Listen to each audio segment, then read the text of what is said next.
Pakistan conveniently forgets that there are more than 230 million Muslims living in India, and our forefathers rejected the two-nation theory. We rejected the two-nation theory proposed by Mr. Jinnah, and we accepted India as our country, and will continue to stay here. Pakistan wants to divide India on the lines of religion. It wants to create more friction between Indian Muslims and Hindus and other communities over here. And when Pakistan talks about two-nation theory, why is it that they are bombing Afghanistan border post? When they talk about two-nation theory, why are they bombing the Iranian border post? Why are they killing the Baluchis who are also Muslims? The Afghanis are Muslims. The Iranians are Muslims. And the Baluchis are their own nationals who are Muslims. So it is the deep state of Pakistan which only uses Islam as a facade to cover up all their illegal activities, to cover up their promotion of terrorism. And this is what they have been doing it from last 75 years against India. After Operation Sindhu, you have called for a complete destruction of the terror infrastructure in Pakistan. Can you elaborate it? Yes, the Pakistani deep state, the Pakistani ISI, the Pakistani military, their aim and objective is to always create problems in India, to destabilize India in any way, whatever. And they have been sponsoring, they have been promoting, they have been training terrorists inside their own country.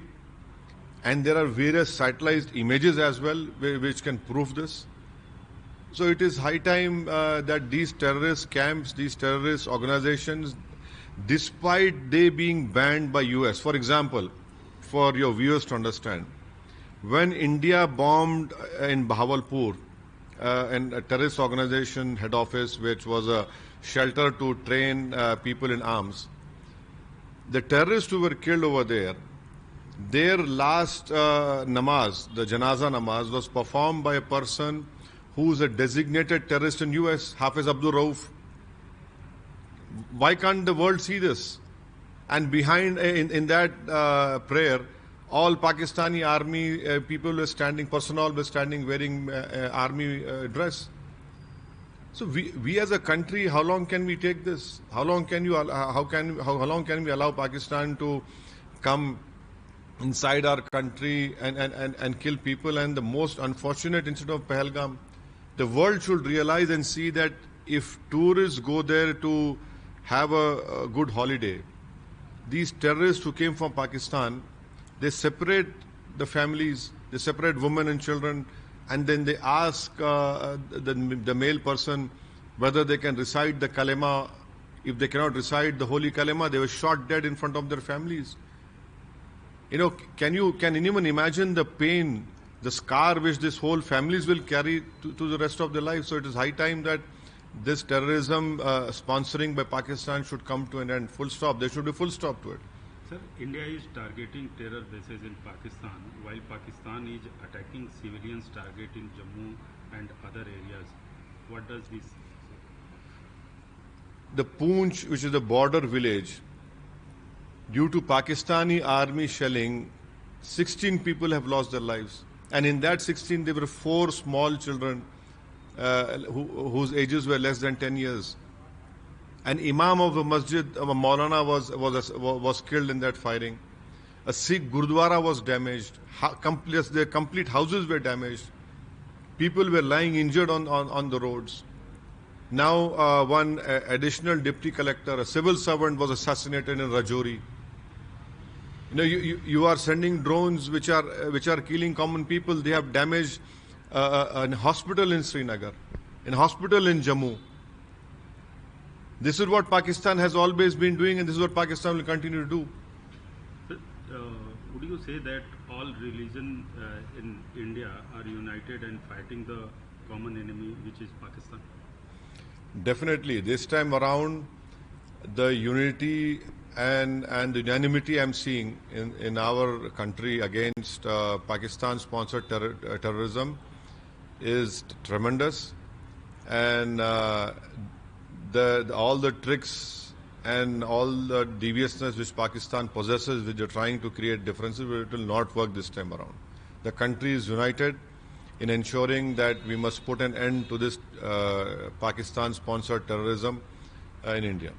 Do you agree with the PM Modi's decision to eliminate terror at any cost? Well, it is a challenge for our country. The country is headed by a prime minister, but we have to save the country. We have to save the people living in our country. We have to save children, women, everyone, the farmers.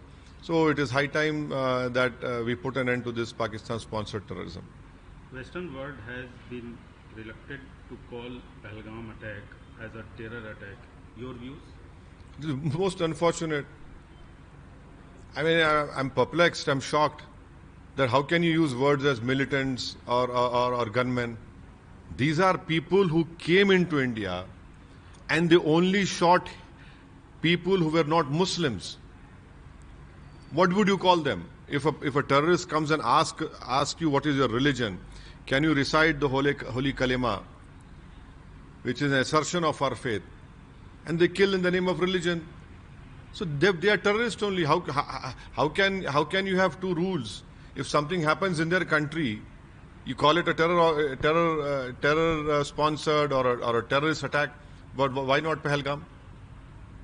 Sir, Pakistan has named its operation against India Hunain al-Massouz, a team with deep religious connections. See, they have used a Quranic verse of Surah Saf.